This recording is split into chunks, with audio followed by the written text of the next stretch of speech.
Estamos ao vivo. Já temos duas pessoas. Vamos esperar mais um pouquinho. Enquanto isso, vão pensando aí nas perguntas sobre obsessão, chips, implantes. Boa noite, Ana Paula.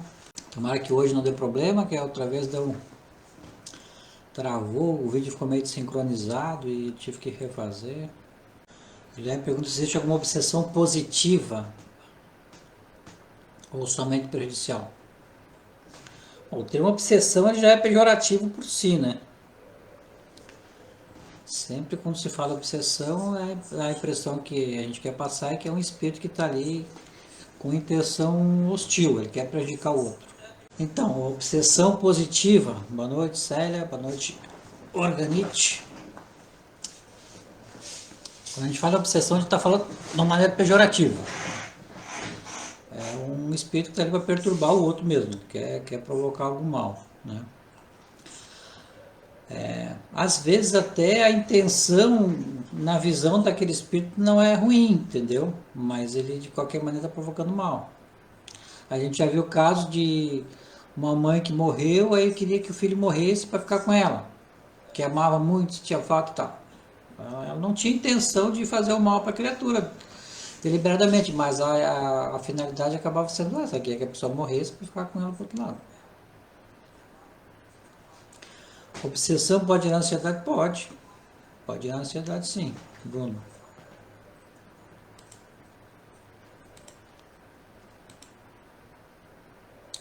Vamos ver se as interferências hoje não estão muito fortes, né?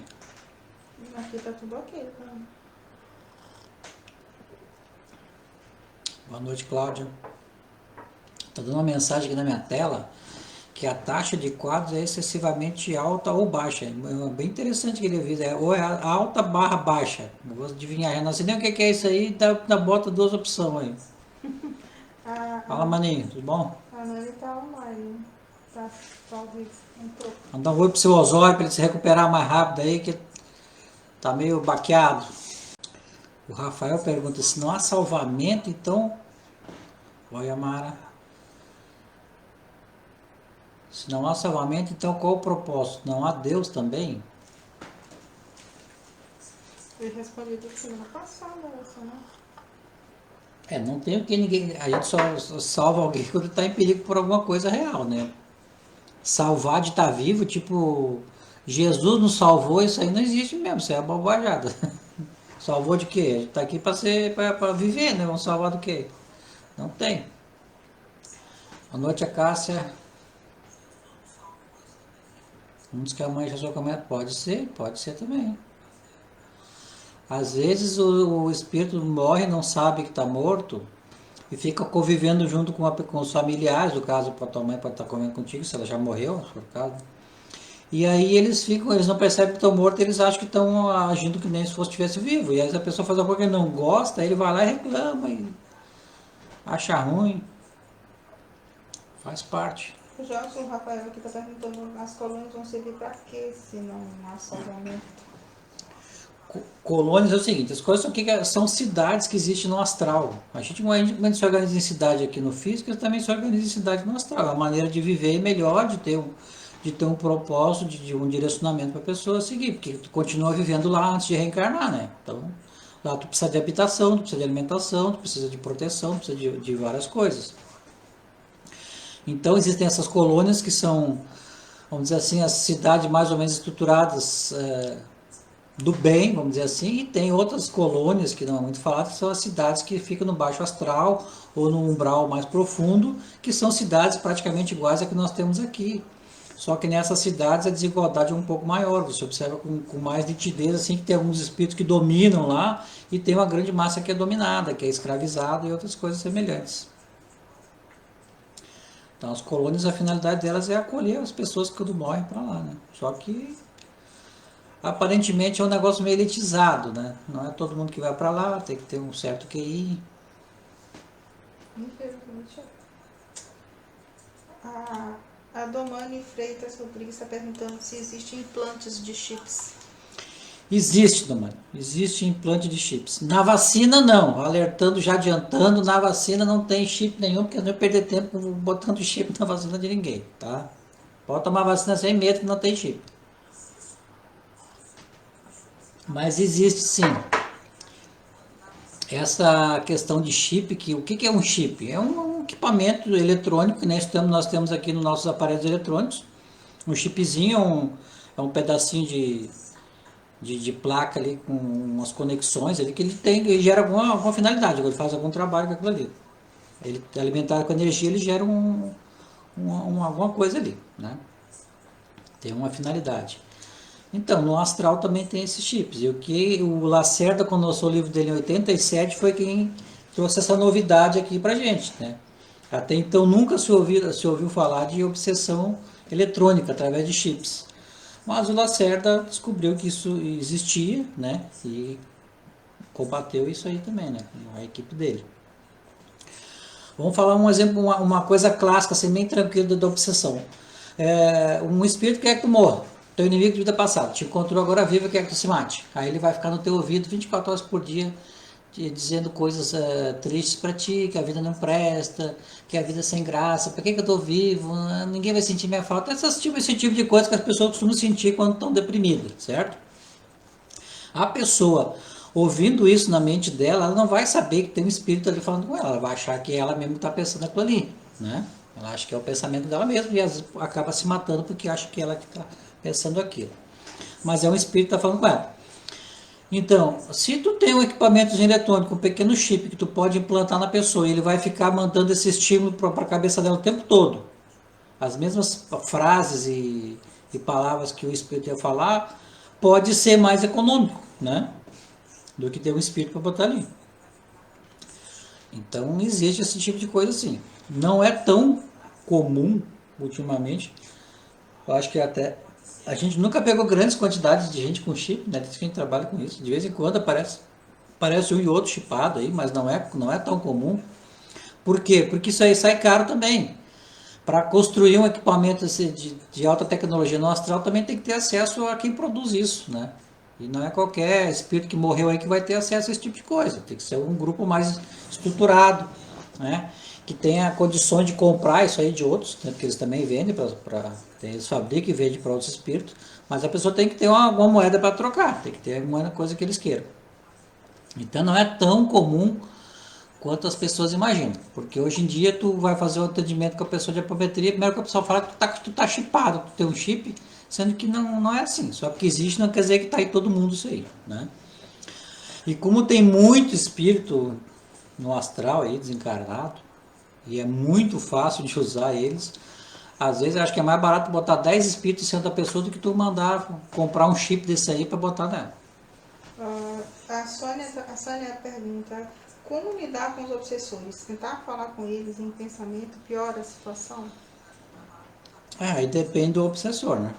Mas geralmente isso aí eu acho que tem muito pouca eficácia, essa conversa com ele.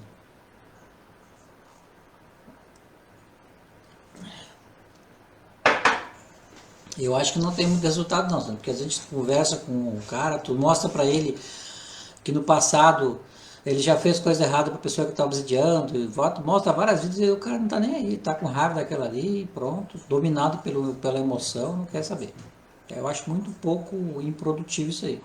Não vou te dizer que não pode funcionar nunca, de repente com algum pode funcionar, dependendo da situação, se é uma coisa mínima, não é uma coisa tão grave que eu tá te cobrando, mas quando é coisa grave não adianta tu reclamar, você que pede perdão, que perdoa, que você não resolve nada também. Às vezes até essa conversa pode até servir de alimento, né, para o espírito que está com Sim. Olha, a Bruna pergunta, egrégoras de religião podem ser obsessoras? Podem, já pegamos até caso disso hoje, né? A casa dos evangélicos, a greve dos evangélicos é bem forte, né? A gente já pegou gente que era obsidiada pela egrégora dos evangélicos. Acontece sim. O que é um egrégora, para quem não sabe? A egrégora é uma energia que é formada por várias mentes, é uma energia coletiva, tipo, a grosso modo é isso aí, é uma energia formada por várias mentes, vários pensamentos parecidos, então aquilo se cria que é como se tivesse vida própria no astral, como se fosse uma inteligência artificial, um termo que é mais usado hoje em dia. É como se fosse a inteligência artificial que ela influencia todos que estão conectados àquela egrégora, eles não só alimentam a egrégora, como são alimentados por ela. Então a pessoa se conecta com a egrégora daquilo ali, ela vai estar sempre sendo bombardeada com esse pensamento que são comuns a todos que participam daquilo ali. No caso dos evangélicos, por exemplo, é aleluia, salve Jesus, Jesus é que cura, essas coisas que eles costumam repetir lá, que eu não sei muito porque não frequento. Mas é nessa base aí. Se fosse uma egrégora de umbandista, eles iam ser bombardeados com conceitos que eles usam lá na Umbanda, tipo axé, parré, alguma coisa assim que eles usam. O Rafael Silva continua naquele mesmo tema. Se a gente morre e vai para o umbral quase obrigatório e não há quase servidores do astral, para onde vamos? O que é umbral, Rafael? O umbral foi um nome bonitinho que os espíritas deram. Não, acho que não foi o Dante, não. Quem inventou foi os espíritos. Foi um nome que deram porque chamava de purgatório antigamente, que é uma região intermediária entre, vamos dizer assim, o céu e o inferno. Tem uma região muito ruim que se chama de inferno, tem uma região muito boa que chama de céu. Uma região intermediária, que não é nem uma coisa nem outra, que é onde a gente está aqui agora, o nosso plano físico pertence ao umbral, a gente está no umbral, é um local intermediário. Então a gente, a maioria vai para esse lugar aí, por quê? Porque a maioria está nessa faixa vibratória.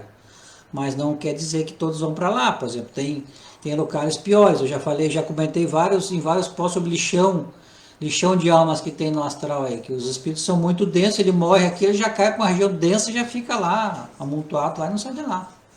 Né?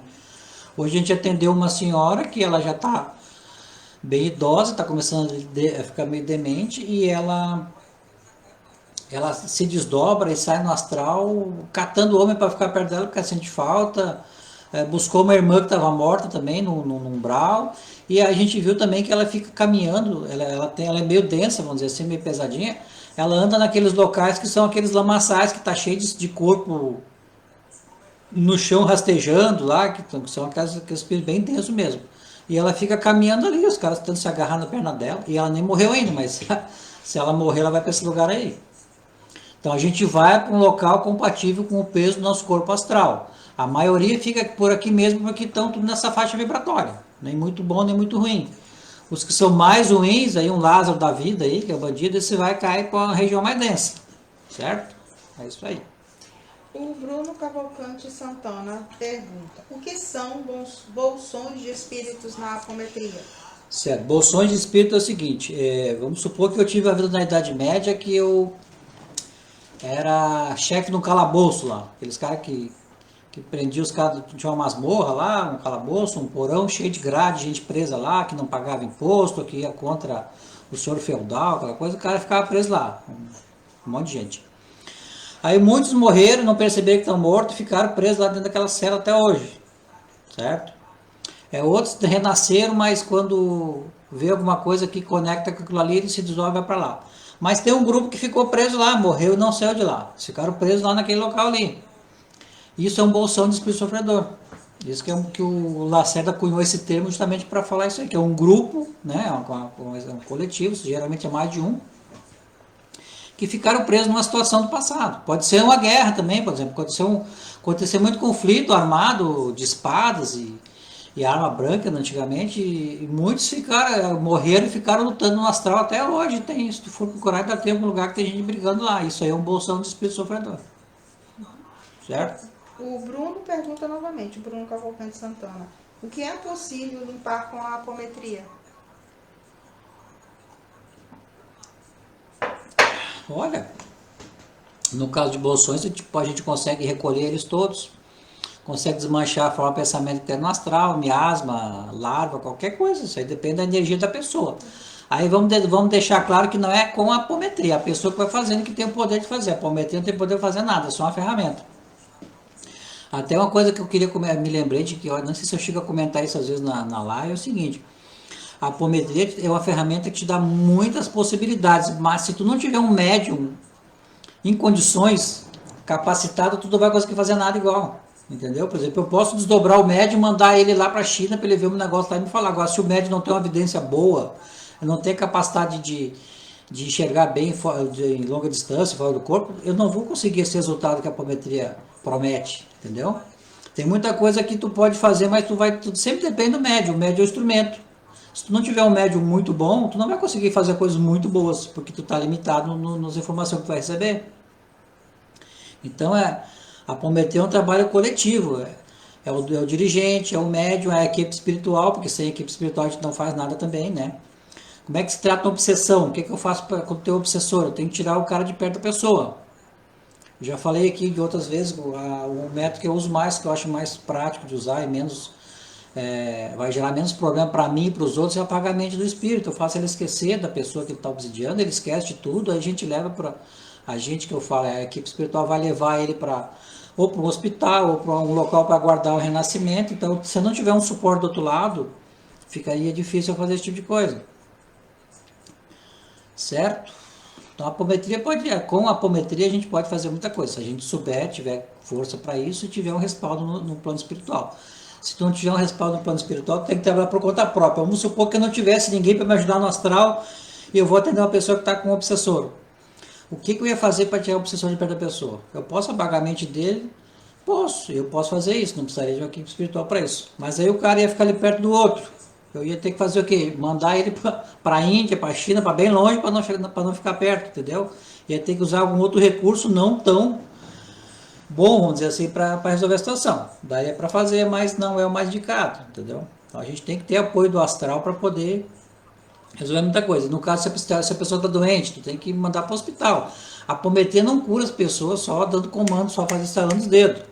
Tem coisas que eles têm que fazer operação, cirurgia.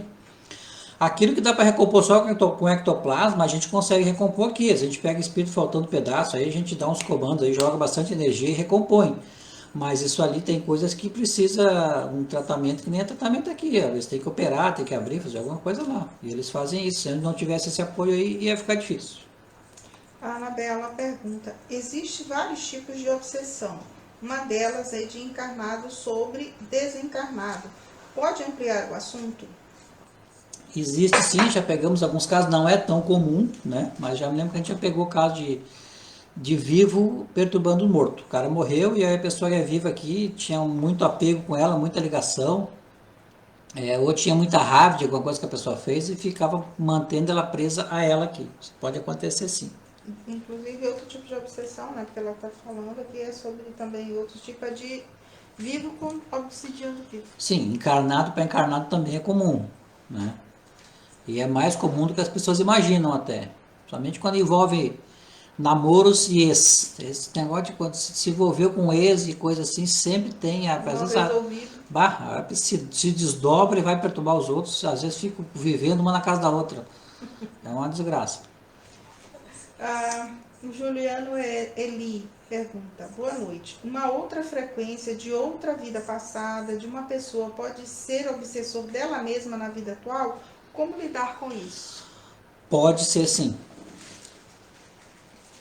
Já acho que já comentei, já pegou caso que é uma frequência que tentou matar a vida atual porque queria que ficasse só no astral. E a gente pega muitos casos, às vezes que a pessoa quer morrer aqui, está em depressão, aqui não tem vontade de viver porque ela quer ficar do outro lado. Tem uma vida lá que ela acha mais bacana, mais interessante. Lá ela tinha poder, fazer o que queria, não quer ficar aqui. Tá? Como se livrar, como lidar com isso? Como é que a gente tem que lidar com isso? A gente tem que apagar a mente daquela frequência e tratar como se fosse um outro espírito. Então apaga a mente dela e recobra no corpo físico. É o jeito. Só que, lembrando que geralmente quando tem uma frequência de vida passada, costuma ter sempre algum espírito desencarnado, pelo menos um naquela frequência ali, ou mais de um. Então, às vezes não é só a pessoa ali, não adianta tu só resolver o problema dela, apagar a mente daquela pessoa, tu tem que ver por que ela foi desdobrada para aquela frequência. Pode ter algum bolsão de espírito sofredor lá puxando ela para lá, é muito comum. Então, se tu não para tu tratar uma frequência, não é só o espírito, tu tem que pegar o bolsão, resgatar o bolsão, destruir aquele local no astral para não atrair mais ninguém para lá, para poder limpar tudo. A Bruna Secato pergunta: pode falar mais sobre como funciona no astral? As pessoas vivem como nós? Podem se tocar? Sabem que estão mortas? Sim, quer dizer, como já falei, tem algumas pessoas que não percebem que estão mortas e ficam convivendo aqui com a gente, certo? Tem outros que sabem que estão mortos, sabem que estão na outra dimensão e continuam convivendo com a gente porque é interessante para eles, ou porque eles querem usufruir de alguma coisa nossa, né? Querem beber com a gente, fumar com a gente.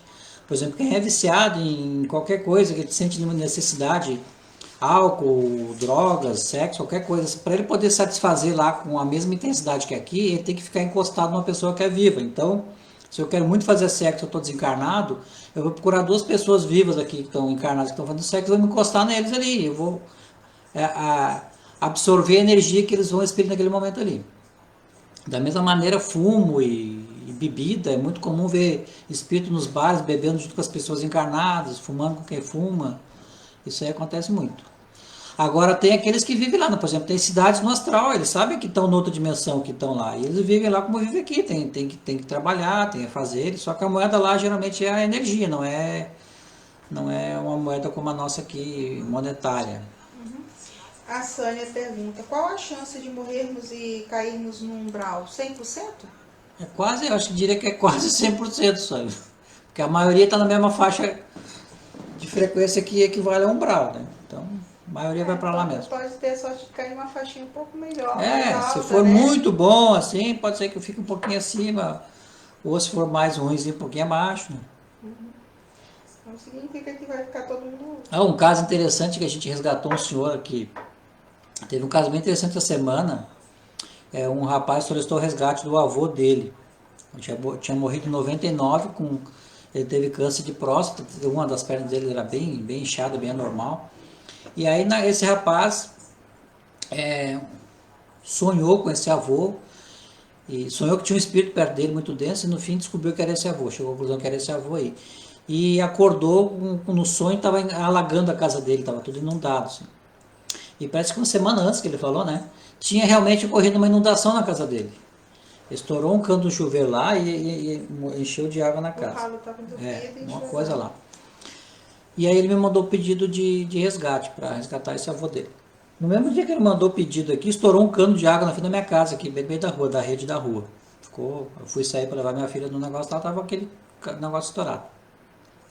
E quando a gente fez o resgate, a gente viu que foi ele que provocou a inundação na casa do rapaz lá e também provocou esse estouro na água aqui da minha casa, esse espírito ali.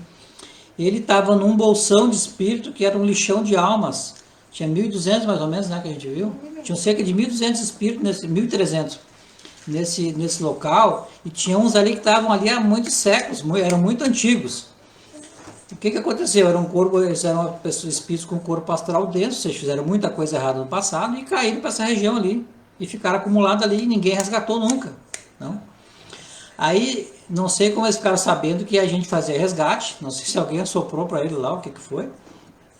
Mas eles descobriram que a gente fazia resgate e daí todos eles se juntaram, aqueles 1.200 que estavam lá, e deram força para esse cara aí, para esse avô do cara, conseguir sair de lá e ir até a casa dele. Só que ele estava tão detonado, esse espírito, que ele não tinha mais, ele já estava se alvoidizando, ele já estava parecendo uma geleia, não tinha mais a forma do corpo como a gente tem agora.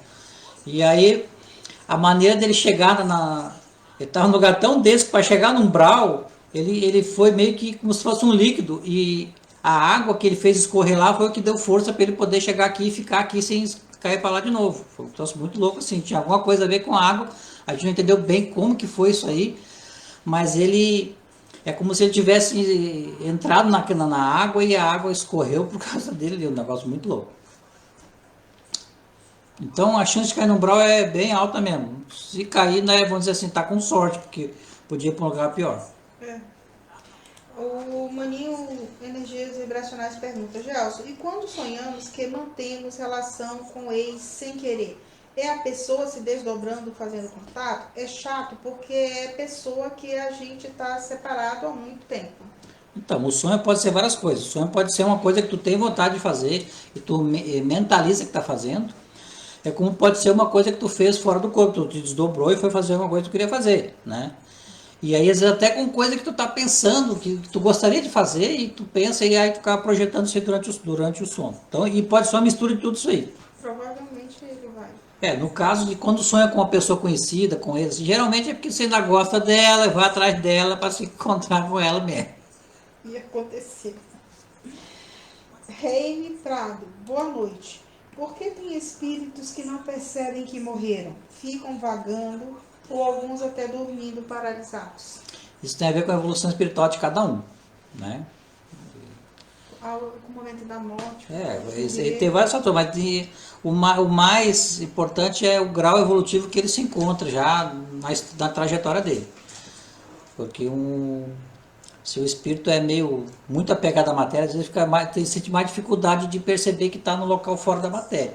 Né? Ele acha que ainda está aqui, é como ele não consegue se mexer aqui, ele fica perturbado. Tem espírito que não se levanta porque não sabe que morreu, acha que está vivo ainda e não sai. Já pegou uma que estava no centro da cama do hospital, lá dentro que estava morto um tempão, porque achava que estava morto, não sabia que não tinha morrido, estava deitado no hospital, ficou ali até agora. Então depende do grau evolutivo de cada um, não tem uma coisa que eu posso dizer, por causa disso, por causa daquilo. É porque uns são mais evoluídos que outros, desenvolveram um pouco mais a capacidade de observação e raciocínio, e aí eles conseguem perceber. Às vezes não é porque ele seja mais evoluído espiritualmente, é porque ele percebeu, você ser mais esperto, ele percebeu, conseguiu observar as coisas ao redor, usou um pouquinho mais a razão, e percebeu que a coisa está diferente e deduziu que está morto. A Ana Paula Nobre está perguntando se existe chip para tratamento para a coisa do bem. Então, Ana Paula, isso é uma coisa interessante, porque logo no começo da apometria, nos grupos lá da Casa do Jardim, lá do seu doutor Lacerda, tinha um pessoal que trabalhava com floral. Sabe o que é floral, né? Aquele negócio com as gotinhas, bacaninha, lá do Saint Germain, e tem um outro aí de bar, esses negócios aí. E aí eles tiveram a ideia assim, por que não fazer um chip com floral para tratar alguma coisa da pessoa e colocar nela? Eles chamavam de MOF, microorganizador floral. Era uma espécie de chip com um floral dentro, né? Que era que eles criavam no astral. Então, se a pessoa que está fazendo apometria tiver conhecimento de florais, ela acha que um floral pode ajudar a pessoa, eles podem criar no astral, ela mesma pode criar isso aí, mentalizar no astral, criar um chip para fazer isso. Ou um chip para dizer coisas positivas para a pessoa, por exemplo. Se a pessoa tiver condições de criar, né? Aí já esse MOF aí já é mais simples, porque é só colocar a essência ali dentro, ela vai soltando. Agora, para criar uma coisa eletrônica no astral, tu tem que saber exatamente como é que ela é. Senão, pode não ser bem aquilo ali que tu vai fazer. Tá. Mas tem condições, existe sim. É possível, é. O Jock Hert. Como funcionam os contratos religiosos dentro destas temáticas? Eu não entendi muito bem essa pergunta. Explica melhor, Jock, o que tu quer dizer com um contrato religioso? Que eu não entendi bem o que é isso, não. A Sandra Marques está desejando boa noite. Silvano Paixão, Bruno. O Luiz Vilela. Eu acho que o Luiz Vilela está dizendo para o Bruno que é possível limpar tudo na apometria. A Ana Paula Nobre pergunta: o Covid também criou uma egrégora de medo? Olha, eu não sei se tem uma específica do Covid, acho que não. Acho que a egrégora que tem das pessoas não é só de medo, de tristeza, de depressão, de ansiedade, né? Porque por causa da situação toda que a gente está vivendo. Mas eu acho que específica do Covid, eu acho que não. A Orvinite está perguntando se o chip após implantado pode ser retirado após algum tempo com a ajuda de orações? Não gosto de falar que a oração não resolve nada, porque as pessoas têm muita fé e acham que resolve, aí ficam se sentindo deprimido, né? Desamparado. Mas é assim, vamos analisar mais objetivamente. Um chip vamos supor que o chip é um objeto eletrônico que foi colocado no teu corpo astral em algum local lá. Para te retirar isso dali, tu tem que saber, primeiro tu tem que saber que ele existe. Tem que saber onde é que ele foi colocado. E aí tu tem que, se nessa oração, aí não é nem oração em si, mas se durante a oração, que tu acha que é uma coisa que vai resolver, tu mentalizar, que vamos supor assim, tá fazendo um escaneamento no teu corpo, tem uma energia escaneando o teu corpo, e ela vai se chocar com o local onde tem esse chip, e vai extrair esse chip. Se tu tiver condições mentais de fazer isso com bastante convicção, pode fazer. Não vai ser oração. Oração, tu rezar um Pai Nosso para tirar o chip não resolve nada. Né? Uma Ave Maria, essas coisas não resolve. Né? Tu tem que ver que uma oração tem várias palavras e aquelas palavras têm significado. E para tirar um chip não tem nenhuma oração que eu conheça que tenha um significado específico para isso. Né? Se na oração tu estiver dizendo assim, eu mentalizo uma luz que vai escanear meu corpo e quando ela se encontrar com o chip ela vai tirar ele fora. Se tu tiver muita força mental, isso pode até acontecer. Se tu não tiver força mental suficiente, não vai acontecer nada. Então sempre depende da força da pessoa, não é só da técnica. A apometria te mostra a técnica, como disse, se a pessoa não tiver condições, não vai resolver. Geralmente, como é que tira o chip? O médico enxerga o chip, tem um chip ali, a gente mentaliza que está arrancando ele e aí arranca ele fora. Já teve casos que disseram que não podia arrancar, porque senão a pessoa ia sofrer muito, porque já estava muito tempo ali, estava conectado com vários órgãos, aí tinha que ser tirado pela equipe espiritual num local específico. Certo? Mas a oração em si não tem esse poder que as pessoas imaginam, infelizmente. A Cláudia Souza disse, meu Deus, não basta uma dieta no físico, agora tem que fazer uma dieta no astral. Deixa eu só falar uma coisa aqui que o Luiz Vilela falou um negocinho, ele disse que não condiz com a realidade. Ele disse assim, ó, quem está se incomodando com o Covid é porque está vibrando na tristeza, dor e no medo. Não tem nada a ver uma coisa com a outra. Não tem nada a ver se isso aí é conversa furada, esse negócio de que é a vibração da pessoa que vai pegar o Covid. Não tem nada a ver com isso. É uma doença, é um vírus, ele pega em qualquer um aqui, pode pegar, tá? Pode ser que tenha alguma coisa fisiológica com o tipo sanguíneo, eles estão estudando isso aí, ou até alguma coisa genética dos teus ancestrais neandertais que pode influenciar. Mas, porque tu tá triste, isso aí não tem nada a ver. Isso aí é vamos dizer, uma fake news da espiritualidade. Não existe, não procede isso aí, tá, amigo? Sim, eu não entendi por que ela falou isso. Meu Deus, não basta uma dieta no físico, agora tem que fazer uma dieta no astral. Como posso fazer para aumentar minha frequência vibratória? A nossa frequência ela aumenta quando a gente tem mais energia positiva do que negativa. A gente tem que pensar coisas boas e fazer coisas boas, aí a nossa frequência vai subindo. Aí a gente conseguindo eliminar daí as energias negativas, a gente vai ficando melhor. Só que a gente tem uma carga energética muito grande negativa, né? Que é o fator barônico, o Lacerda chama de fator barônico. A gente tem uma carga negativa associada a nós que tem a ver com todo o nosso karma negativo. Isso aí nos limita em tudo que a gente vai fazer na apometria, porque ela é que vai ter mais poder ou menos poder. Esse karma acumulado negativo que tu tem vai limitar as tuas condições de tanto melhorar a tua vibração quanto fazer qualquer coisa na apometria. A Sandra Marques pergunta, qual a finalidade que se tem ficando por aqui depois da morte? As situações que se presencia, olhando ou sentindo situações com os encarnados, tem alguma chance de evolução ou somente se evolui dentro de postos astrais? Olha, eu acho que a evolução é constante. Tudo que tu tá, sempre que tu tá aprendendo alguma coisa, tu tá vivenciando, vivendo, adquirindo experiência, tu tá evoluindo, né? Essa coisa de que, essa aí, talvez aí tu tenha uma ideia de que a pessoa evoluir no astral seria ela ir para uma colônia, ficar estudando alguma coisa lá. Isso aí não existe, isso é meio ilusão, né? Meio ilusório isso aí. A gente tem que trabalhar lá também, a gente tem que sobreviver de alguma maneira, então tem coisa para fazer. A evolução ela é uma consequência da tua melhora como espírito. Tu vai se melhorando, se tornando uma pessoa melhor, tu vai deixando de sentir ódio pelos outros, raiva, tu vai deixando de emitir essas energias negativas, e tu vai conseguindo limpar o teu passado, porque as coisas erradas que tu já fez no teu passado, tu vai se tornando melhor, tu tá evoluindo, né?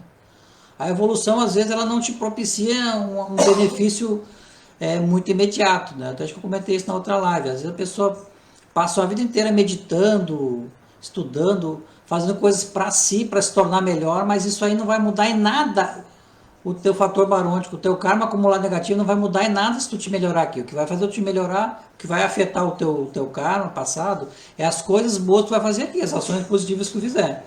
Então, uma vida estudando, um cara que passa uma vida estudando, de repente, vamos supor, um cara é monge, ele passa meditando a vida dele, estudando sutras e outros documentos que ele acha importante lá da religião dele, sendo ascético, vivendo isolado, ele pode evoluir menos do que um cara que é lixeiro ali, que a gente não considera uma pessoa muito elevada na sociedade, mas que é um cara que ajuda outras pessoas, né? De repente dá comida para um cachorro de rua, que faz atitudes que geram karma positivo. No final da vida dos dois, tu vai ver, de repente, aquele cara que tu não dá nada por ele evoluiu mais do que aquele outro que passou uma vida inteira tentando se melhorar.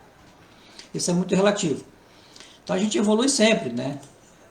A gente fica por aqui por quê? Porque afinal, tanto vivo quanto morto, a gente está aqui para viver, para ter experiência, para realizar o nosso desejo. Então é isso que a gente faz depois de morto também. Ninguém que morreu, eu morri, agora eu vou evoluir, eu vou estudar. Isso não existe.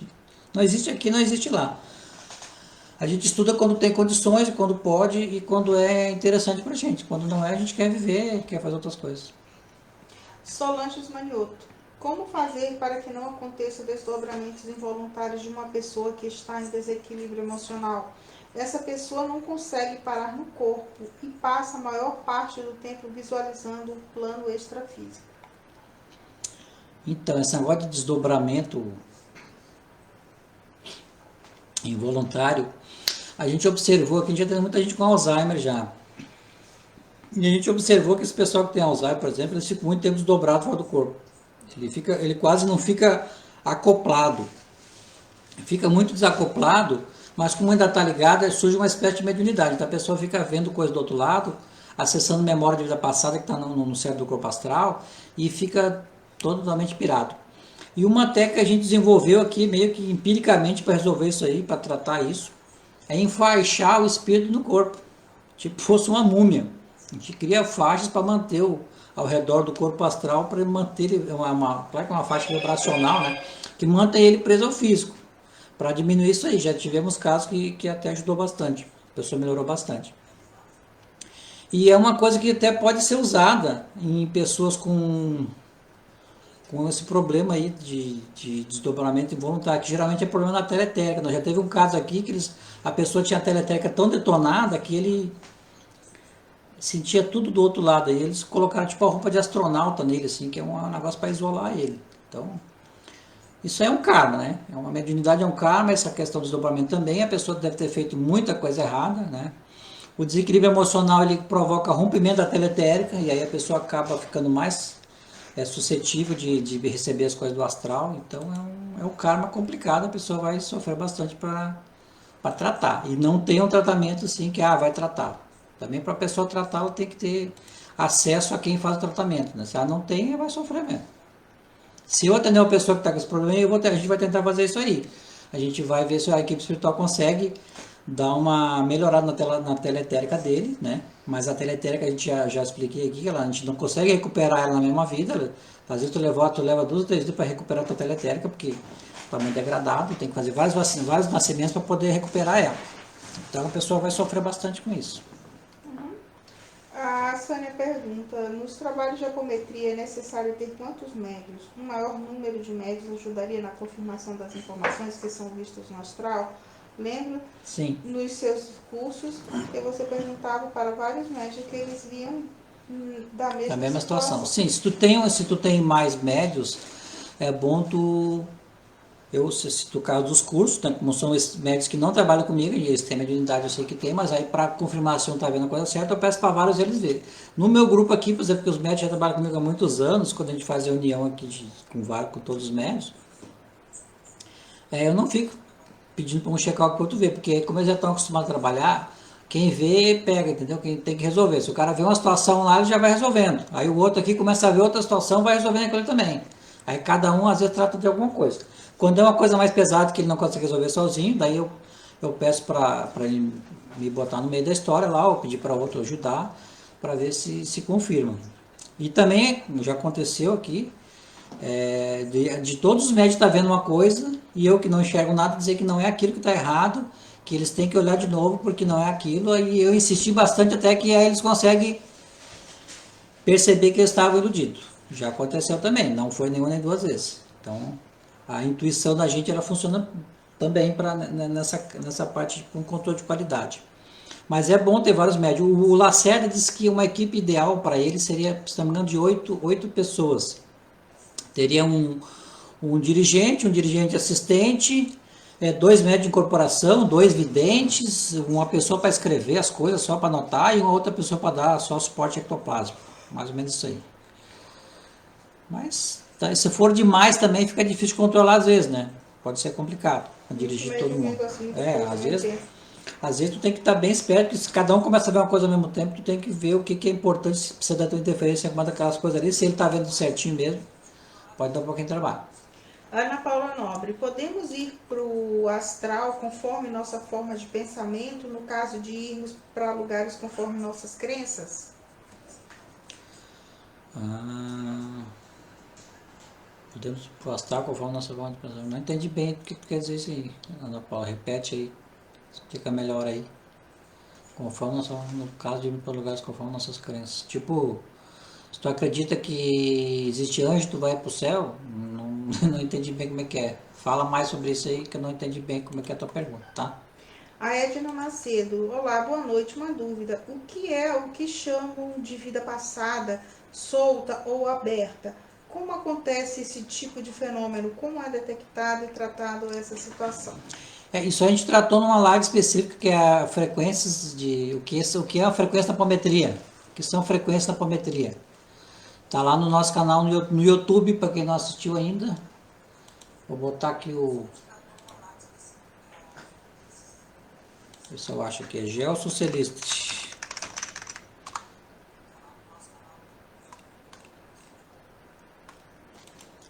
Frequência da apometria, vou colocar o link aí. Vou colocar aqui onde é que tá o chat. Nos comentários. Aqui. Eu vou colocar aqui o negócio do YouTube que ele fala sobre isso. Isso aí que chama de passada, que chama de frequência aberta, é uma vida passada que tem um bolsão de espírito lá. E que tu tá ligada com ela. Bem grosso modo seria isso. A Sandra Marques, não se escolhe encarnar? Por que é tão difícil uma vaga para voltar à Terra? Não sei se é difícil, depende da situação que tu tá, né? Eu acho que até, não sei se quem te disse que é difícil a vaga para voltar para a Terra. Boa noite para quem está aqui. Por que isso? É o vídeo que tu botou aí, tá funcionando, tem que Deixa eu desligar. apagar. Tá. Então, Sandro, não sei se está tão difícil assim para reencarnar, porque tem no mínimo assim uns 7, acho que deve ter no mínimo uns 6 ou 7 desencarnados para cada encarnado tem aqui. Então, tem muita gente que aí que pode nascer. Eu acho que só não nasce quem não quer. Eu acho que tem muito encarnado que tem chance de vir, tem muito espírito que vem e volta várias vezes, e tem uns que estão muito, não tem tanta frequência. Mas assim não tem falta de vaga não, eu acho que tem bastante vaga aí, né? Mas talvez algum que ele escolher onde é que ele vai reencarnar, é muito pouca gente pode escolher onde vai reencarnar, isso aí é muito poucos mesmo. Claro, tem aqueles grupos que eu já comentei aqui que se organizam, famílias que têm poder, grupos que têm poder há muitas gerações, eles têm uma organização no astral para eles nascerem na mesma família, nasce quando, mais ou menos quando quer, né? Mas isso aí é uma minoria, né? Não é o povão, a gente assim não vai escolher não. Tu vai morrer, se tu tiver a sorte de ser resgatada, assim que eles acharem alguém que tem ligação contigo aqui na Terra que possa te botar para nascer, tu já vai nascer de novo. Não tem, eu quero ficar mais tempo aqui, não pode. Não tem essa moleza não. O Rafael Riva pergunta se existe a roda de Sansara. Existe sim, a roda de Sansara é o ciclo reencarnatório, né? É uma teoria da filosofia oriental, existe sim, a gente está aqui reencarnando, nasce, morre, até não querer mais. O Bruno Secato pergunta, poderia falar mais sobre os sintomas físicos da obsessão? Lembrei também dos sonhos que tinha e acordava com o nariz sangrando e após o atendimento parou. A Bruna, é Bruna Secato. Então, o sintoma da obsessão vai depender do tipo de obsessão que tu está sofrendo, do que tu fez, que está associado com essa obsessão aí, que é o que te vai dar aquele problema. Vamos supor que na vida passada tu era uma pessoa que tu enchia as pessoas de porrada, dava bastante, batia no corpo e tal. Tu pode nascer agora. Quando o obsessor te encontrar daquela vida, ele pode passar para ti sintomas das coisas que ele sofreu lá que tu provocou nele. Tu pode passar até dores no corpo, né? Se tu é uma pessoa que tu envenenava as pessoas, e aí um obsessor teu que tu matou envenenado vai se aproximar de ti, ele vai puxar aquele karma para te resgatar. O karma geralmente é associado com a obsessão é geralmente associado com a energia karma que tu está resgatando. Se tu não estava resgatando esse karma, o obsessor vai puxar esse karma para te resgatar, e aí tu vai começar a sentir problema estomacal, na laringe, faringe, tudo que envolve o envenenamento tu vai começar a sentir. Então, essa é uma coisa interessante da gente falar. Quando você atrai um obsessor, o karma associado com ele, que você gerou na vida, que você fez alguma coisa para ele, ou que ele tem ligação com você, vai ser puxado para você resgatar agora também. Aí você vai passar a sofrer mais do que você já estava. Não é só a obsessão em si, é o karma que tem associado com o que ele também vai ter que lidar com ele. Sandra Marques, Então, histórias de cemitérios mal assombrados indicam que pessoas com pouca evolução ou apegadas à matéria ficam presas a esses corpos?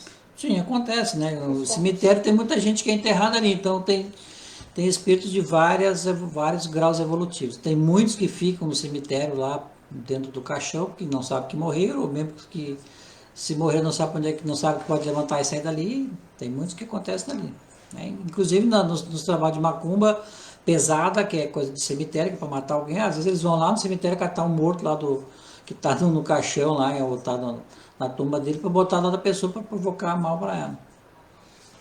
O Henrique Francisco pergunta: poderia informar se há algum sintoma específico que possamos identificar um implante, exemplo, lacraia, punhal de qualquer tipo, e há alguma pessoa que tem aptidão de retirar? Olha, eu acho que é muito difícil identificar que tu vai ter se não tiver alguém que tenha evidência, é muito difícil, porque o sintoma que tu vai ter é o sintoma de obsessão qualquer, né? Se tu tiver um espírito obsidiando, vai te dar um sintoma. Tu pode ter pesadelo, acordar com medo no meio da noite, ou cansado, ou ter alguma síndrome do pânico, coisa parecida. Se tu tiver, a única diferença do implante pro obsessor físico, biológico, é que vai ser um equipamento que vai jogar aquela ideia em ti. Mas a tua reação vai ser a mesma. Se a coisa foi bem feita, né? Se for um chip bem feitinho, a tua reação vai ser a mesma. Então, tu vai ter a ideia de que tu está sendo obsidiado. Agora, por quem, qual é o tipo de obsessão, tem que ter alguém que enxergue do outro lado para saber o que é. Só pelo sintoma tu vai ser muito difícil. A Ana Paula Nobre: então, o comando mental é que funciona? Que seria força mental, eu acho que é isso, e ter consciência que funciona esse comando? Sim, a apometria, ela é baseada tudo na mente da pessoa. A energia mental, tudo são comandos. Na apometria você dá o comando para desacoplar, o comando para acoplar, o comando para criar um campo de força, o comando para o cara esquecer. O que é um comando? É uma ordem, uma vontade, é a volição da tua mente. Tu está impondo alguma coisa, tu está determinando. Isso é a força mental. Todos têm a mesma força mental? Não tem. Cada um tem um nível diferente de força mental, né? Os que estudaram apressadamente a apometria acham que tem 13 leis da apometria, né? Só que no segundo livro do Lacerda, ele colocou um negócio lá que nem não colocou como lei, mas é uma lei, que é o fator barôntico, né? O fator barôntico é aquilo que eu já comentei há pouco aqui. A gente tem uma carga acumulada negativa do nosso karma que limita a ação da nossa força, tanto mental quanto da nossa capacidade de produzir algum resultado com essa força que a gente tem, né? Usando outras energias que a gente pode ter acesso. Essa força barôntica, é uma coisa que te puxa para baixo. A tua força vai ser um vetor resultante da tua capacidade mental com o teu fator barôntico. Vai ser uma coisa mais ou menos assim. Ali associada também com a energia de quem está trabalhando contigo no grupo. Força mental comanda tudo, sim. Geralmente, a gente que trabalha com apometria como dirigente já tem o corpo mental superior desenvolvido em algum grau. Nem todos com o mesmo grau, mas em algum grau já tem. Então, tem um pouquinho mais de força mental adquirido por conta disso aí, já está mais tempo na estrada, trabalhando com essas coisas aí de magia e outras coisas similares. Certo? A Fábio Cris pergunta: para tirar chips e implantes tem a oração... Não é pergunta, é afirmação. Para tirar chips e implantes tem a oração de São Miguel Arcanjo dos 21 dias. Querida, infelizmente isso é conversa fiada. Isso aí não funciona, não existe. Tu pode rezar um mês que não vai, 10, 21 dias, 50 dias que não vai tirar coisa nenhuma, porque o Miguel Arcanjo tá nem aí pra ti, nem pra ninguém. Ele tá no outro lugar, bem longe daqui, não quer nem saber dos humanos. Você pode rezar quantos dias você quiser, que ele não vai aparecer para tirar. A oração sozinha, como eu já falei antes por organite, não tira nada. Entendeu? Para você tirar um chip, você tem que saber onde é que está, você tem que ter força mental para tirar. Você tem que ter condições. Isso aí na oração não tem isso, não funciona não. Me desculpe, mas não é verdade isso aí. O Luiz Vilela está retomando aqui o tema da Covid. Eu convivo com pessoas que têm o Covid e eu não tive. Não quer dizer nada. Às vezes tem um monte de gente com gripe e eu não pego gripe. Não quer dizer nada. Não tem nada a ver com esse negócio essa coisa de dizer que a pessoa que pega Covid porque está com a vibração baixa, isso é bobagem, isso não tem nada a ver, isso não corresponde com a realidade. Mas cada um acredita no que quiser. Se você quer acreditar que funciona, pode crer. Mas para quem está me ouvindo aqui, eu digo isso aí não funciona, funciona assim. Na Covid você pega porque tem outros fatores aí. Não é porque você está em depressão, ou porque a sua vibração está baixa. São fatores Tem muita biológicos. gente com vibração alta aí que está pegando do mesmo jeito. São fatores biológicos, né, que estão envolvidos, que tem gente que tem e tem gente que não sente nada. Né? Tem A gente pode até ter tido nem é sintomático, não tem sintoma nenhum. Domânio que são ovoide. Ovoide é quando o corpo astral da pessoa perde a forma. O nosso corpo físico, quando a gente morre, ele se dissolve, né? Os vermes comem a carne, os ossos ficam só os ossos, depois vira farinha ali. Mas o nosso corpo astral, ele também pode, a gente pode perder o corpo astral também. Né? Então, quando ocorre a perda do corpo astral, a forma do corpo astral, a massa de que ele é formado, fica só a mente da pessoa, daquele espírito, como se tivesse uma membrana ao redor, como se fosse um ovo mesmo, que chama de ovoide.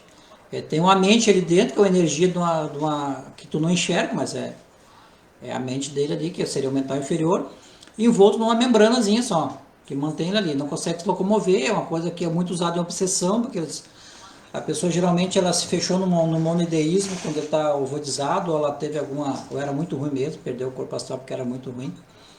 Ficou muito tempo sem reencarnar, pode acontecer também.